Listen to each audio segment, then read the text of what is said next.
Roosevelt didn't have to take a poll to know that most Americans were both isolationist and anti-war, the bitter byproduct of an earlier war, Woodrow Wilson's war. These views found vehement expression in the halls of Congress. In 1935, lawmakers enacted the Neutrality Act, prohibiting the export of arms, ammunition, or implements of war to any belligerent nation. In 1937, they amended the act to forbid American ships from entering war zones or traveling on belligerent vessels. It didn't end there. In 1938, there was something called the Peace Amendment. The Peace Amendment, according to every political opinion poll, enjoyed the support of 75% of the American people. It was introduced in the House of Representatives. It got 188 votes in the House of Representatives. It would have passed had FDR not behind the scenes applied what pressure he could to his fellow Democrats. The Peace Amendment was very simple. It wasn't enough to allow Congress constitutionally to declare war. Any declaration of war then had to be validated in a popular referendum. When FDR asked Congress to repeal the Neutrality Act in 1939, he was met with blank refusal. Not until Germany invaded Poland later that year did the people's representatives grudgingly permit the United States to sell arms, and only then to nations able to pay for them in cash. Publicly, Roosevelt continued to proclaim his allegiance to non-intervention. Behind the scenes, however, he began to prepare the nation and its woefully inadequate military for the coming battle. The United States Army in 1940 was smaller than that of Portugal's.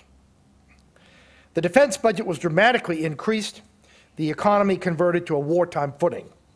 To broaden his political base, in 1940, Roosevelt shrewdly picked two leading Republicans, Henry Stimson and Frank Knox, to take over the War and Navy departments. Soon after, he agreed to swap 50 aging U.S. destroyers for British bases in the Caribbean and Newfoundland. At the end of December 1940, the president went on the radio. Quote, "This is not a fireside chat on war," he told listeners. "It is a talk on national security." Then he recalled the dark days of March 1933, enlisting history on his side to both frighten and inspire his countrymen.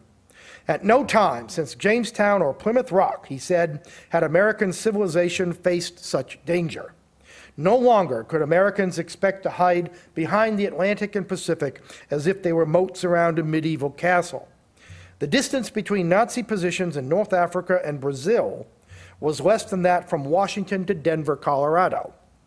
5 hours for the latest type of bomber. As the world shrank, the threat posed by Hitler grew daily. Quote, "The experience of the past 2 years has proven beyond doubt that no nation can appease the Nazis.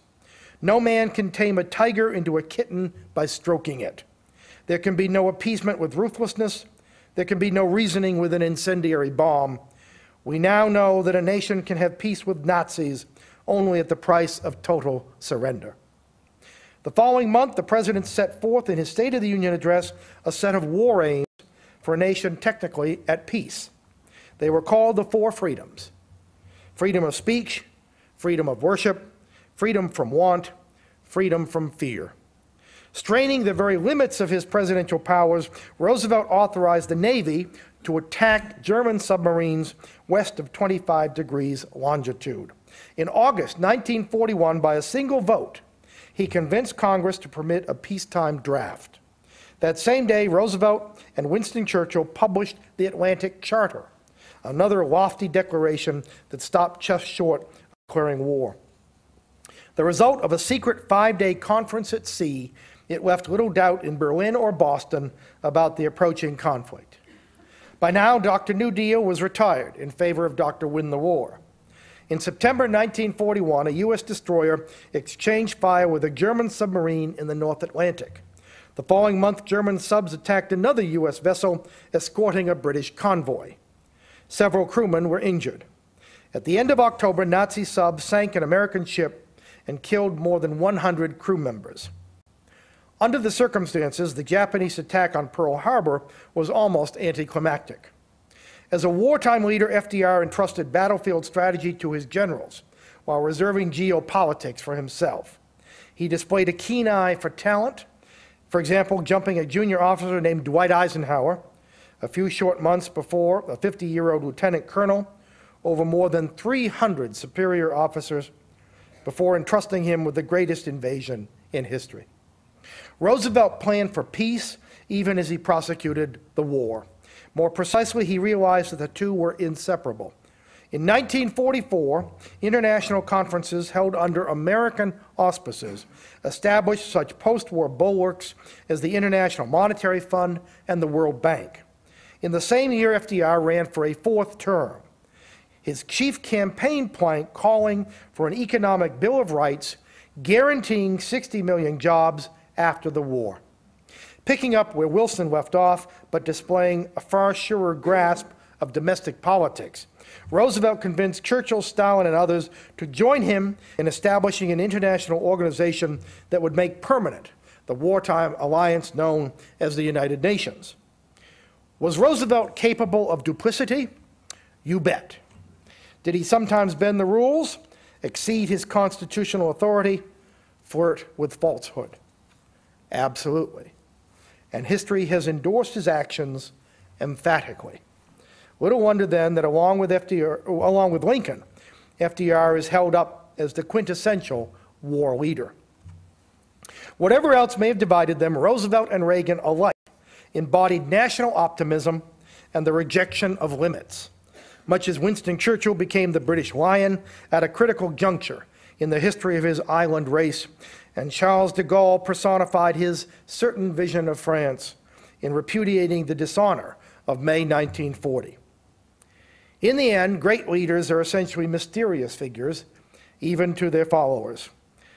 Said National Security Advisor Robert McFarlane, one of many Reagan White House staffers whose condescension was matched by their bewilderment over the president's achievements, quote, "He knows so little and accomplishes so much." The leaders who loom largest in our collective memory march to the beat of their own drummer, and labels and logic be damned. Consider the following. In the summer of 1985, the President of the United States entered Bethesda Naval Hospital, where surgeons successfully operated on him after discovering a malignancy. In releasing this news to the public, the doctors made only one mistake. They didn't bother to confer with their patient. As Ronald Reagan saw things, he didn't have cancer. Quote, "Something inside of me had cancer, and they removed it," said Reagan with the same willful disregard for the obvious that sustained his presidency and drove his adversaries to distraction. So put aside the conventional academic models. The real question that should be asked of any president is, did he make a significant difference, not only in his time, but for a long time to come? Did the force of his personality and the power of his ideas affect the way Americans live, how they see themselves, and how they relate to the rest of the world? Did he spend himself in causes larger than himself, for purposes nobler than re-election? Leaders who espouse timeless principles will generally find that time is on their side. I will never forget hearing President Reagan, in one of his last public appearances, relate this story to an audience assembled at the Reagan Library, of which I was then director.